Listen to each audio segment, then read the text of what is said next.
উনি চেষ্টা করেন মানুষের যেন কোনো প্রবলেম না হয়। আমরা কি হয়, একটু নাম করার পরে একটু কমফোর্টেবল হওয়ার পর যদি একটু পকেটে পয়সা থাকে আর একটু যদি নাম হয়, তখন আমরা মানুষকে তাচ্ছিল্য করি, এবার আমি কম বুঝি, আমার কত ফ্যান ফলোয়ার জানো। এটা আমি দেখে এসেছি অনেকের মাধ্যমে, সেটা যে সেক্টরে হোক। ওনার ভিতরে আমি এটা পাইনি। বয়সে একটুখানি উনি আমার সিনিয়র, কিন্তু কর্মক্ষেত্রে ওনার থেকে আমি অনেক সিনিয়র। আমাকে আগুন বলছিল যে ভাই 10 বছর যদি হয় তাহলে আপনাকে তো 3.5 বার করা লাগবে, কারণ আমার মোটামুটি 35 বছর হয়েছে।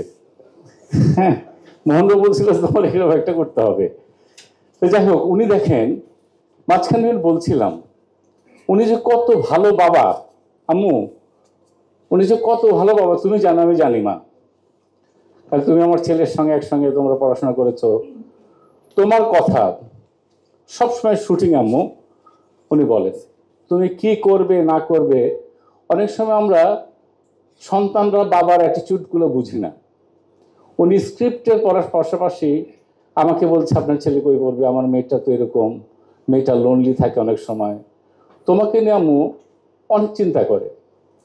আমি জানি তুমি আমার চেয়ে বেশি জানো। একাধারে আজম ভাই তোমার মা, একাধারে আজম ভাই তোমার বাবা। আজম ভাইয়ের জীবনের মুশকিল হয়েছে কি জানেন, আজম ভাই সবকিছু অনেক সময় আমি দুষ্টামি ছলে বলছিলাম নিজের করা লাগে। বান্ডেল থাকলে প্রতি সেনমানিতে টাকা বাঁচবে। বিকাশ সেনমানি বান্ডেল কিনে জিতুন প্রতি লেনদেনে। পরিবারে অনেক সময় থাকে না, এই কথাটা বলি ভাই কিছু মনে করেন না, পরিবারে অনেক সময় থাকে না যে একটা বড় বোন থাকে, সে মা বাবাকে দেখে, ছোট ভাইকে কলেজে পড়ায়, খালাতো বোন একটা আছে বিয়ে হয় নাই তাকেও বিয়ে করায়, কিন্তু নিজের জীবনের বিয়েটা হয় না। তারপরে কোনো মতে যদি একটা বিয়ে হয়, সেটার জন্য নিজেই উকিল ডাকে, নিজেই খাবার অ্যারেঞ্জ করে, নিজেই শাড়ি টাড়ি কেনে, নিজেই আবার আংটি কিনে মেয়েটাকে পরে আবার খুলে নিয়ে এসে সবার সামনে যেন দেবে, এরকম করে। আজকের প্রোগ্রামটা দেখে তাকে আমার মনে হয়েছে এরকম বেচারা একা মানুষ।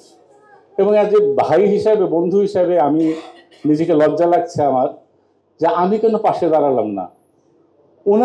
ওনার কি করতে হবে কেন, তাহলে আমরা কেন, আমরা মুখে মুখে বলি আমরা ভাই, আমরা শুটিং করি, কিন্তু ওনার একটা 10 বছর হয়েছে, আমাদের করা উচিত ছিল উনি এখানে এসে বসে থাকবে। এটা আমরা ভুল করেছি, আমি সেই জন্য দুঃখিত, আপনার সবার সামনে ক্ষমা চাই আপনার কাছে। আসলে আমি ওইভাবে চিন্তা করিনি, এটা আমার ক্ষমা চাওয়া উচিত আমার। এই ভুলগুলো আমরা করি। আসলে আপনি নিজে অনেক কাজ করেছেন, আপনার জীবনে আর কিছু না করলেও চলবে। আপনার কাছে একটাই চাওয়া, আপনি সুস্থ থাকেন, এরকম ভালো মানুষ হিসেবে থাকেন। আর আপনারা মাঝে মাঝে আমাদের ডেকেন। আমি চাই যে আপনি 10 বছর 20 বছর 21 বছর করেন, পরবর্তীতে আপনি থাকবেন না, কিন্তু আমরা যেন আপনারটা মানে আমরাও যদি মারা যাই, বংশ পরম্পরায় যেন সবাই যেন করতে পারে। একজন আজম খান আমাদের বাংলাদেশে ছিলেন, এটা যেন বলতে পারে। লাভ ইউ আজম ভাই, অনেক অনেক শুভেচ্ছা।